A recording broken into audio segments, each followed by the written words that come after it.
آپ نے سیدنا عمر فاروق رضی اللہ تعالیٰ عنہ کا یہ واقعہ سنا ہوگا کہ ان کے آخری لمحات حیات میں ایک نوجوان ان کی عیادت کے لیے آیا۔ واپس جانے لگا تو حضرت نے فرمایا، برخوردار، واپس کیسے جا رہے ہو؟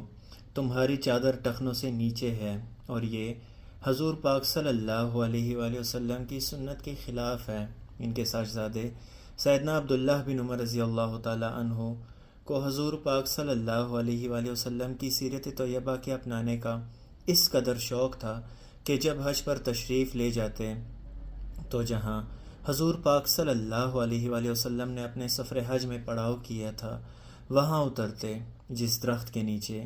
آرام فرمایا تھا اس درخت کے نیچے آرام کرتے، اور جہاں حضور پاک صلی اللہ علیہ وآلہ وسلم فطری ضرورت کے لیے اترے تھے،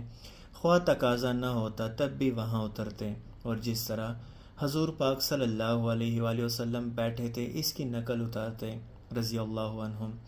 یہی عاشقان رسول صلی اللہ علیہ وآلہ وسلم تھے جن کے قدم قدم سے حضور پاک صلی اللہ علیہ وآلہ وسلم کی سیرت طیبہ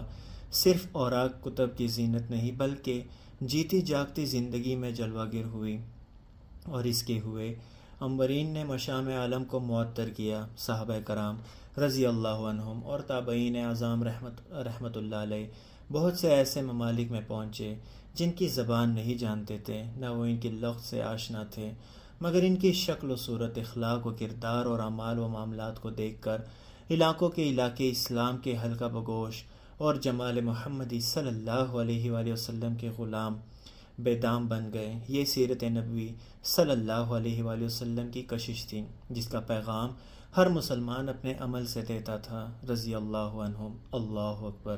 اللہم صلی علی سیدنا محمد وعلی آل سیدنا محمد وبارک وسلم۔